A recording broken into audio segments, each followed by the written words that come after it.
حضرت ابو ہریرہ رضی اللہ عنہ نے بیان کیا کہ رسول اللہ کی خدمت میں گوشت لایا گیا اور دست کا حصہ آپ کو پیش کیا گیا تو آپ نے اپنے دانتوں سے ایک بار نوچا، اور حضرت صلی اللہ علیہ وسلم کو دست کا گوشت بہت پسند تھا۔ پھر آپ نے فرمایا، قیامت کے دن میں سب لوگوں کا سردار ہوں گا۔ تمہیں معلوم بھی ہے یہ کون سا دن ہوگا؟ اس دن دنیا کے شروع سے قیامت کے دن تک کی ساری خلقت ایک چٹیل میدان میں جمع ہوگی کہ ایک پکارنے والے کی آواز سب کے کانوں تک پہنچ سکے گی اور ایک نظر سب کو دیکھ سکے گی۔ سورج بالکل قریب ہو جائے گا اور لوگوں کی پریشانی اور بے قراری کی کوئی حد نہ رہے گی جو برداشت سے باہر ہو جائے گی۔ لوگ آپس میں کہیں گے، دیکھتے نہیں کہ ہماری کیا حالت ہو گئی ہے؟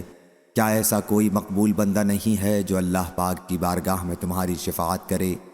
بعض لوگ بعض سے کہیں گے کہ حضرت آدم علیہ السلام کے پاس چلنا چاہیے۔ چنانچہ سب لوگ حضرت آدم علیہ السلام کی خدمت میں حاضر ہوں گے اور عرض کریں گے، آپ انسانوں کے پردادا ہیں۔ اللہ تعالیٰ نے آپ کو اپنے ہاتھ سے پیدا کیا اور اپنی طرح سے خصوصیت کے ساتھ فرشتوں کو حکم دیا اور انہوں نے آپ کو سجدہ کیا، اس لیے آپ رب کے حضور میں ہماری شفاعت کر دیں۔ آپ دیکھ رہے ہیں کہ ہم کس حال کو پہنچ چکے ہیں۔ حضرت آدم علیہ السلام کہیں گے کہ میرا رب آج انتہائی غضبناک ہے، اس سے پہلے اتنا غضبناک وہ کبھی نہیں ہوا تھا اور نہ آج کے بعد کبھی اتنا غضبناک ہوگا۔ اور رب العزت نے مجھے بھی درخت سے روکا تھا لیکن میں نے اس کی نافرمانی کی، پس نفسی نفسی نفسی، مجھ کو اپنی فکر ہے، تم کسی اور کے پاس جاؤ۔ ہاں، حضرت نوح علیہ السلام کے پاس جاؤ۔ چنانچہ سب لوگ حضرت نوح علیہ السلام کی خدمت میں حاضر ہوں گے اور ان سے عرض کریں گے، اے نوح، آپ سب سے پہلے پیغمبر ہیں جو اہل زمین کی طرف بھیجے گئے تھے، اور آپ کو اللہ نے شکر گزار بندہ، عبد شکور کا خطاب دیا۔ آپ ہی ہمارے لیے اپنے رب کے حضور میں شفاعت کر دیں۔ آپ دیکھ رہے ہیں کہ ہم کس حالت کو پہنچ گئے ہیں۔ حضرت نوح علیہ السلام بھی کہیں گے کہ میرا رب آج اتنا غضبناک ہے کہ اس سے پہلے کبھی اتنا غضبناک نہیں تھا اور نہ آج کے بعد کبھی اتنا غضبناک ہوگا، اور مجھے ایک دعا کی قبولیت کا یقین دلایا گیا تھا جو میں نے اپنی قوم کے خلاف کر لی تھی۔ نفسی نفسی نفسی، آج مجھ کو اپنے ہی نفس کی فکر ہے، تم میرے سوا کسی اور کے پاس جاؤ۔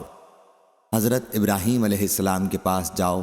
سب لوگ حضرت ابراہیم علیہ السلام کی خدمت میں حاضر ہوں گے اور عرض کریں گے، اے ابراہیم علیہ السلام، آپ اللہ کے نبی اور اللہ کے خلیل ہیں، روئے زمین میں منتخب، آپ ہماری شفاعت کیجئے۔ آپ ملاحظہ فرما رہے ہیں کہ ہم کس حالت کو پہنچ چکے ہیں۔ حضرت ابراہیم علیہ السلام بھی کہیں گے کہ آج میرا رب بہت غضبناک ہے، اتنا غضبناک نہ وہ پہلے ہوا تھا اور نہ آج کے بعد ہوگا۔ میں نے 3 جھوٹ بولے تھے۔ راوی ابو حیان نے اپنی روایت میں ان تینوں کا ذکر کیا ہے۔ نفسی نفسی نفسی، مجھ کو اپنے نفس کی فکر ہے، میرے سوا کسی اور کے پاس جاؤ۔ ہاں، حضرت موسیٰ علیہ السلام کے پاس جاؤ۔ سب لوگ حضرت موسیٰ علیہ السلام کی خدمت میں حاضر ہوں گے اور عرض کریں گے، اے موسیٰ علیہ السلام، آپ اللہ کے رسول ہیں، اللہ تعالیٰ نے آپ کو اپنی طرف سے رسالت اور اپنے کلام کے ذریعے فضیلت دی، آپ ہماری شفاعت اپنے رب کے حضور میں کریں۔ آپ ملاحظہ فرما سکتے ہیں کہ ہم کس حالت کو پہنچ چکے ہیں۔ حضرت موسیٰ علیہ السلام کہیں گے کہ آج اللہ تعالیٰ بہت غضبناک ہے، اتنا غضبناک کہ وہ نہ پہلے کبھی ہوا تھا اور نہ آج کے بعد کبھی ہوگا، اور میں نے ایک شخص کو قتل کر دیا تھا حالانکہ اللہ کی طرف سے مجھے اس کا کوئی حکم نہیں ملا تھا۔ نفسی نفسی نفسی، بس مجھ کو آج اپنی فکر ہے، میرے سوا کسی اور کے پاس جاؤ۔ ہاں، حضرت عیسیٰ علیہ السلام کے پاس جاؤ۔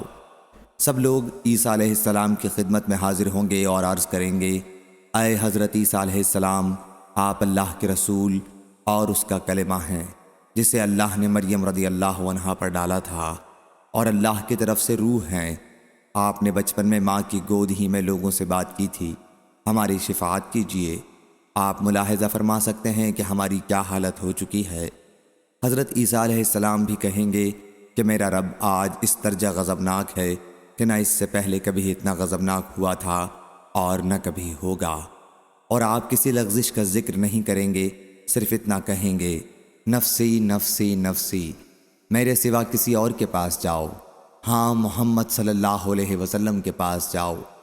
سب لوگ حضرت صلی اللہ علیہ وسلم کی خدمت میں حاضر ہوں گے اور عرض کریں گے، اے محمد صلی اللہ علیہ وسلم، آپ اللہ کے رسول اور سب سے آخری پیغمبر ہیں، اور اللہ تعالیٰ نے آپ کے تمام اگلے پچھلے گناہ معاف کر دیے ہیں۔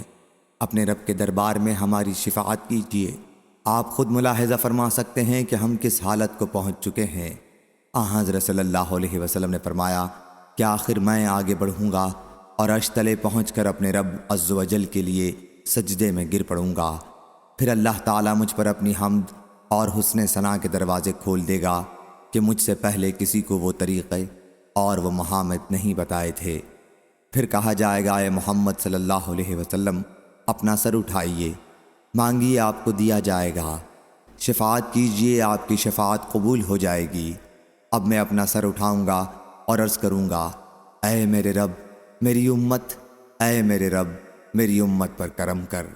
کہا جائے گا، اے محمد صلی اللہ علیہ وسلم، اپنی امت کے ان لوگوں کو جن پر کوئی حساب نہیں ہے جنت کے داہنے دروازے سے داخل کیجیے، ویسے انہیں اختیار ہے، جس دروازے سے چاہیں دوسرے لوگوں کے ساتھ داخل ہو سکتے ہیں۔ پھر حضرت صلی اللہ علیہ وسلم نے فرمایا، اس ذات کی قسم جس کے ہاتھ میں میری جان ہے، جنت کے دروازے کے دونوں کناروں میں اتنا فاصلہ ہے جتنا مکہ اور حمیر میں ہے، یا جتنا مکہ اور بصرہ میں ہے۔ صحیح بخاری حدیث نمبر 4712۔